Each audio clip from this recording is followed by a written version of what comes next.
Hello everyone, and welcome to my build video for the Markarth patch. Now this patch is an interesting one, because I actually enjoy the game. It's completely desynced and bugged, and there's a huge favoritism towards the arguably pay-to-win classes like Necromancer and Warden. But overall, I like more or less where the game is going, not in the way that not in a way of proc sets and damage over time effects, but rather into build diversity and burst proc sets, because I just started playing the game in an era where burst proc sets were dominating, say Homestead and Morrowind. But less of that and more about the build. I'll present to you more or less an old school me, as in a way of explaining why I use certain stuff and what I think is the best around this patch. So the build video is late not because I didn't know what to use. It's late because I simply was thinking about not even uploading this in the first place, because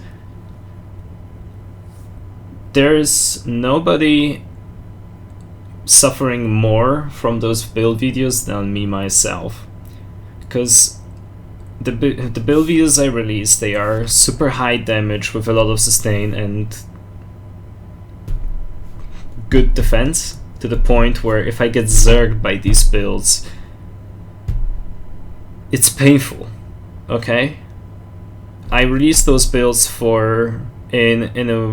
with a mindset that people are going to play the game similar to me, taking on those big groups with their friends, stuff like that.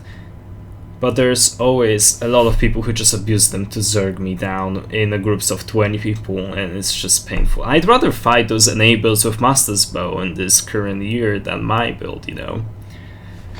But yes, less of that. So, what I run this patch is Perfected Yandere Somebody. Is the most damage you can get from a set with the highest uptime. I never liked Stance Favor, because I tried Stance Favor a lot, and with the Tactician passive, you never get the uptime. I never got the uptime I wanted. The uptime was about 10 to 20% for me, and whether you got the proc on an enemy or not was completely RNG based. This is not RNG based. You get a stack mechanic and a very stat-dense set with 2 lines of weapon damage, 1 line of physical pen, and sweet 410 weapon damage constantly. If you want, you have the ace in your hand and just fully charge heavy attack somebody, and you get 630 weapon damage instead. I love this set. I wasn't sure if this is gonna be a good set, but now I love it. The set on my back bar is once again Clever Alchemist. I ran this set back in 2019 when everybody said it was trash, and I still love it. I won't change from that.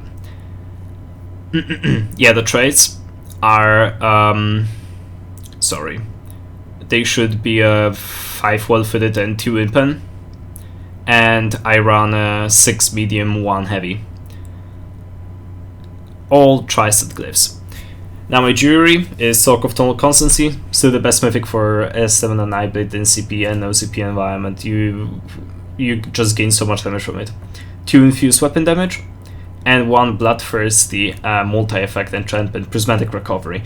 I love Prismatic Recovery because without it I still feel like my max sustain isn't that good, but this just turns it around by 180. I have so much max sustain just with that little bit extra max sustain, and I love it.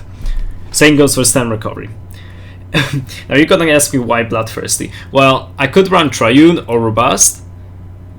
If I want more damage, if I wanted damage, I could run Robust, but Bloodthirsty still out damages Robust when your enemy is at about 75% health.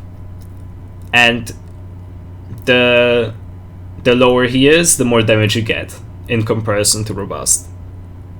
And one issue that Stamblade really has nowadays is finishing off his opponents, especially the tankier ones. And that's where Bloodthirsty comes handy and just helps you out a little bit.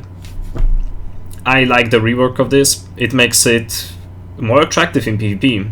I could run 2 Bloodthirsty if I wanted, but yeah, I don't have enough transmutes to test it out yet.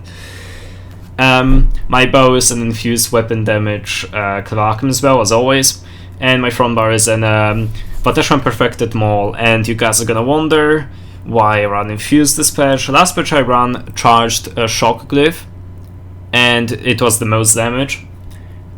This patch, if you want the most damage on squishier targets, it will be sharpened with something like a disease glyph. I feel like, look, you're already gonna have enough damage to kill those, squishier opponents, Stamblades, Mexorcs, whatever.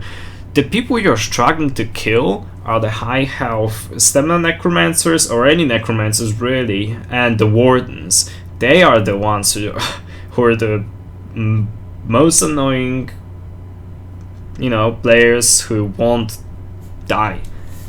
And Oblivion Damage Glyph comes really handy here. It goes through block, it goes through all resistances, and it scales with health. So even if they Vamp ult or Goliath ult against you, you have even more pressure against them, because their healing doesn't change, but your damage, your damage just scales. And yeah, I tried it out for the past 3 days in open world, and I completely love it, especially with my duo partner. Once we focus the same enemy and he tries to block in execute range, he just can't survive. So this is definitely meta, especially if you're on PCU, because I know those PCNA people, they don't have the meta that we do.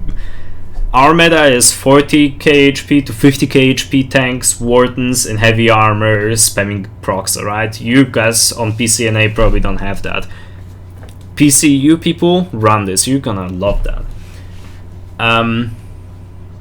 Yeah, so what I run is 64 points into stamina, Artium Food, Vampire Stage 3 for the Untaunted passive, and the Lover Mundus.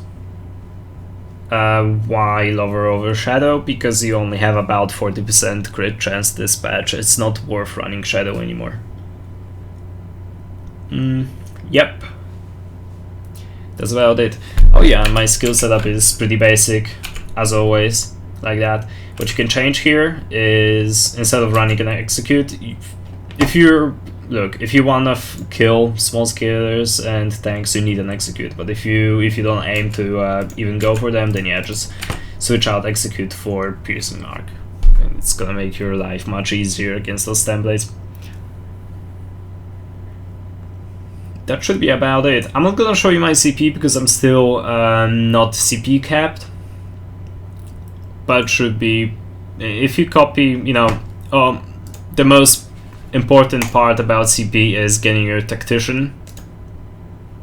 Tactician is the most important CP star for a Stamblade. And yeah, and everything else is, you can copy from somebody else. If you want gameplay footage, I already uploaded 2 videos. One is from yesterday's action that I got on this build. So yeah, just go on my channel and check it out. I'm sure you won't regret. Oh yeah, the potions you want to use with this build is not tripods. I switch out between immovable health stamina potions and lingering stem health potions.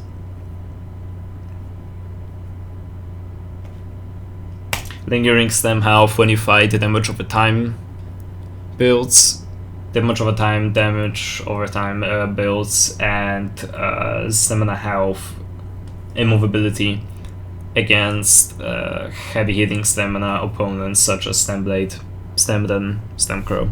Because once you get hit by an off balance into whatever combo, you're done.